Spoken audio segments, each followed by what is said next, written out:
One wouldn't expect to find a bunch of English-speaking white people living only a couple of hours south of the Arizona-Mexico border. But if you decide to visit the Mormon colonies in Mexico, that's exactly what you'll find.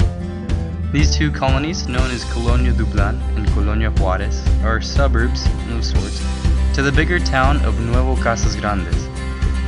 There are about 400 native English-speaking people who live here.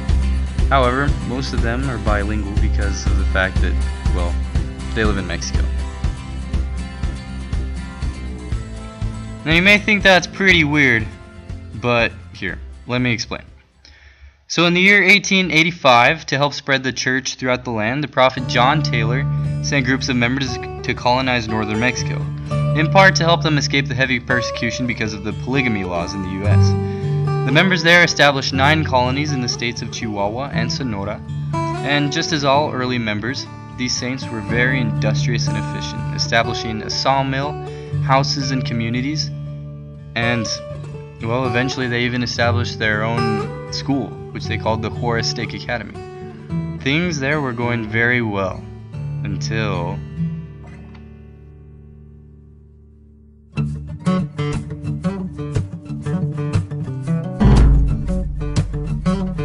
The Mexican Revolution that started in 1910 was a revolt against the dictator Porfirio Diaz. It was known as one of the greatest conflicts of the 20th century, and it greatly affected the saints in the north. Pancho Villa was one of the bigger names in the revolution, and his influence resulted in a mass exodus of the Mexico saints.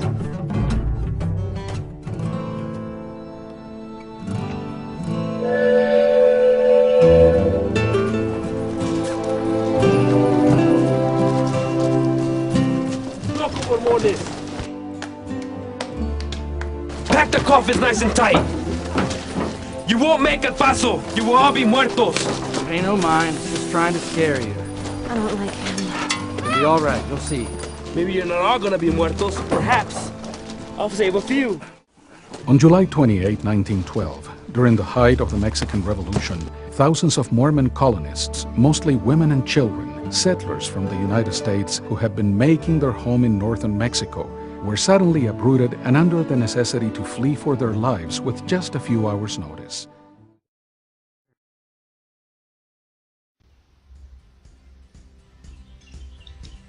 Although this exodus was a stumbling block for the colonists, eventually many of them returned home to Mexico. Today the only 2 colonies that remain are Colonia Dublan and Colonia Juarez. They're mostly sustained by the agriculture of the area. Most members there are farmers and ranchers. And this small town lifestyle has created a strong feeling of dependence by the members on the Lord and on each other. Because of the small number of inhabitants and the general small town feel, there exists a strong sense of camaraderie in a very close-knit community. The colonies today continue to revolve around the Church of Jesus Christ of Latter-day Saints. And the church's bilingual school, the Juarez Stake Academy, has continued to play a major role in the social and educational development of the people who call this place their home. Just up the hill from the academy sits the Colonia Juarez Mexico Temple, which was dedicated in 1999 by the prophet Gordon B. Hinckley. It is the smallest temple in the entire world and a blessing for everyone in the area. So yeah, it's a pretty weird place, but to us who live there, it's home.